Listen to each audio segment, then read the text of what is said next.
Bonjour à toutes et à tous, vous écoutez Cinécast ici en direct presque depuis la Mostra de Venise avec Thibaut Van der Werf, journaliste et critique cinéma. Salut Thibaut. Salut Guillaume. Alors on couvre donc les films en compétition à la Mostra de Venise et aujourd'hui on commence assez tôt le matin vers 8h30 avec un petit film méconnu du grand public, Joker, oui c'est Joker, de Todd Phillips, la fameuse incarnation du Joker par Joaquin Phoenix.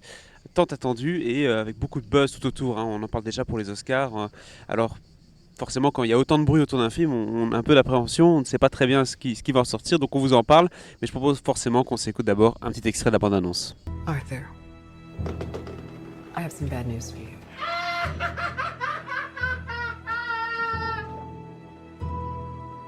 This is the last time we'll be meeting. You don't listen, do you? You just ask the same questions every week. How's your job? Are you having any negative thoughts? All I have are negative thoughts. Alors Thibaut, Joker, c'est comment? Écoute, déjà, c'était attendu, parce que vu la file qu'il y avait ce matin, je pense qu'il y a 4 niveaux de badge pour faire très simple à Venise. D'habitude, à peu près tout le monde arrive à rentrer aux projections, et ici, il n'y a que les deux niveaux les plus élevés qui ont pu rentrer, peut-être un tout petit peu du 3e niveau. Donc tu es en train d'insinuer qu'on est dans les niveaux les plus élevés, c'est ça? Écoute, oui. On va dire qu'à Venise, Humble brag. on a un meilleur badge qu'à Cannes, c'est sûr. Oui, c'est ça. Mais donc voilà, il y a eu beaucoup de déçus, je pense, et vu les files qu'il y a pour la 2e projection, il y a beaucoup de monde. Est-ce qu'ils avaient raison de faire la file et se lever très tôt comme nous ce matin? Oui. C'était bien. Première bonne nouvelle, c'est pas une déception. Voilà, souvent avec des films comme ça, on se dit oui, est-ce que ça va être bien? Est-ce que c'est pas que du marketing? Non, le film est très très bon.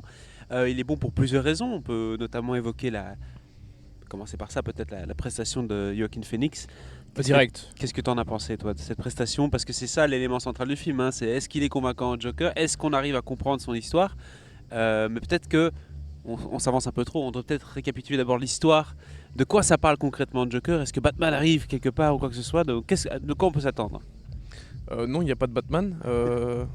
Il y a la famille Wayne qui est présente. Parce que ça se passe évidemment à Gotham City, comme voilà, les aventures de Batman. Et on retrouve Arkham. Enfin voilà, on retrouve les grands... L'univers. L'univers et les lieux connus des fans de Batman.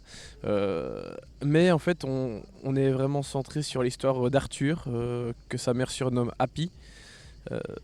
Qui est un clown ayant quand même quelques petits soucis mentaux, si je puis dire. Soucis, oui. Et qui est donc un peu un outcast, comme on dit. C'est exactement ce que j'allais dire. Je cherchais un rejeté. Un marginal. Exactement. De la société. Et donc sa vie n'est pas facile. Et concrètement, ce que le film raconte, c'est comment il va devenir le Joker. Donc c'est une espèce d'origin story. Sauf que t'as pas vraiment l'impression d'être devant un film de super-héros en fait ici.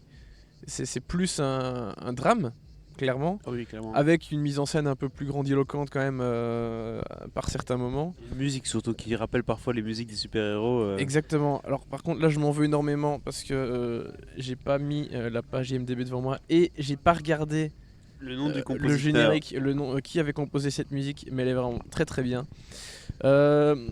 Mais oui, reprenons un peu les choses dans l'ordre parce que là on dit déjà beaucoup de choses. C'est vrai qu'on va dans tous les sens. C'est que cette histoire, cette origin story, elle est vraiment très très intéressante je trouve. Alors je sais pas du tout si elle est fidèle par rapport à tout ce qui a déjà pu être fait et dit sur le Joker, parce que c'est pas le personnage que je connais le mieux.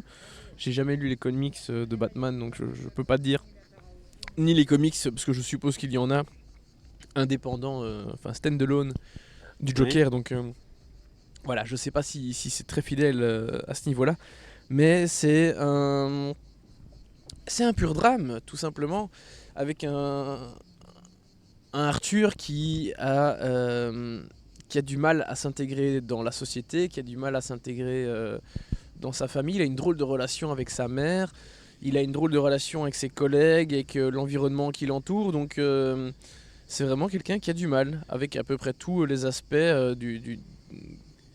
qui sont nécessaires dans une vie sociale classique. En fait. Exactement, donc on le suit vraiment dans sa descente aux enfers. Donc ceux qui s'attendent à avoir un film où on a une grosse partie de l'histoire où c'est le Joker final, on va dire définitif, celui qu'on connaît, peut-être de la bande dessinée, des cartoons ou quoi que ce soit. Ça, c'est vraiment quelque chose qu'on ne voit pas vraiment dans le film. Ce qu'on voit beaucoup, c'est le personnage d'Arthur avant d'être le Joker. Et tout ce qu'il endure professionnellement, d'un point de vue privé aussi. Et donc c'est ça qui est assez intéressant. Le plus intéressant pour être très franc, c'est surtout le propos du film sans révéler la fin bien sûr, c'est un propos qui, comme souvent dans l'univers des Batman, les plus riches, les plus pauvres, le problème, le trou qu'il y a dans la société. Et forcément Arthur est une victime de ce trou-là puisque il est suivi par un centre psychiatrique. Ce centre psychiatrique n'a plus d'argent, donc ils vont arrêter de le suivre. Donc il y a tous ces côtés... il a la vie, une mauvaise journée, mais sauf que lui c'est pas une mauvaise journée, c'est une mauvaise vie tout simplement. Ouais. Et il est un peu instigateur malgré lui d'une révolution. Oui. Ça, à nouveau, c'est quelque chose qui résonne énormément par rapport à ce qui se passe aujourd'hui, notamment à Hong Kong. Quand on voit certaines scènes, bah voilà, ça fait penser à... Ça fait un peu un écho de ce qu'on peut voir aujourd'hui aux infos ou Voilà. dans certaines tribunes politiques, n'est-ce pas? Ben oui, tout à fait. Tout à fait. Donc le film est actuel, alors qu'il se passe pourtant dans les années 70. Ouais. Et ça aussi, c'est un autre point fort du film, c'est la récréation de New York des années 70 avec le look un peu Martin Scorsese. Ah bah il y a des petites références à Scorsese évidemment, Oui, plusieurs. de par la présence de Niro bien sûr, mais pas seulement. Pourrait notamment penser à la valse des pantins. Mais c'est pas tout, il y a plein de choses. Plein de clins d'œil. Il y a... Alors la violence, le film est rated R aux États-Unis. Rated R. Et ça se comprend. Tout à fait. Il n'y a pas beaucoup de violence, qu'on se le dise. Ça castagne pas dans tous les coins tout le temps. Mais quand il y en a, C'est tel un drive de Il va bien. Nicolas Winding Refn. Il y a des petits moments comme ça de d'éclat. il fait ah ouais, ça se point là. Ah bah dis donc. Et donc du coup ça dénote bien avec l'ambiance du film habituel qui est plutôt assez lente. C'est vrai que Todd Phillips, le réalisateur du film, qui pourtant avant avait des films qui ne ressemblent absolument pas à ce film-ci, donc il a fait Very Bad Trip, il a fait Anchorman, donc on est en train de parler d'un autre catalogue. Mais là, il prend son temps, il fait beaucoup de ralentis, Un peu trop à mon il goût. joue beaucoup sur les transitions intenses, et puis à un moment donné, il n'y a rien, puis hop, ça revient. Enfin, voilà, c'est vraiment une mise en scène qui est assez efficace, je trouve. Toi, tu trouves que c'est un peu exagéré sur les ralentis? Ouais, Il est un peu fan de son sujet, je pense. Il y a vraiment un peu trop de ralenti à mon goût. Mais pour le reste, j'ai vraiment pas trop de reproches à faire à Todd Phillips au niveau de la mise en scène. Parce que c'est vraiment du très bon boulot. Il y a enfin, toute la technique est bien, la photo, le montage, la musique, comme je disais. Et j'ai été chercher l'info entre temps, c'est Hildur Gudnadottir qui l'a signé, enfin qui l'a composé. C'était l'ancienne assistante de Johan Johansson et elle avait déjà fait la musique de Sicario 2, alors que Johan Johansson avait fait celle du premier. D'accord. C'est vraiment une des stars montantes au niveau des compositeurs, en l'occurrence compositrice au cinéma. Oui. Et elle fait un excellent travail avec une musique assez oppressante par moment. C'est très... Oui, très oppressant. Ouais. Des petits bruits comme ça qui sortent de nulle part, donc c'est assez spécial.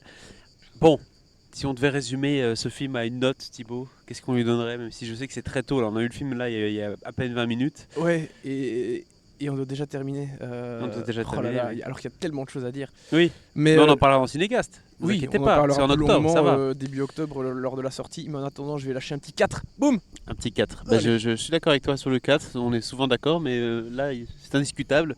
Je Un m'attendais bon 4 pas étoiles. à un aussi bon film. C'était J'en très, attendais très bon. pas grand chose.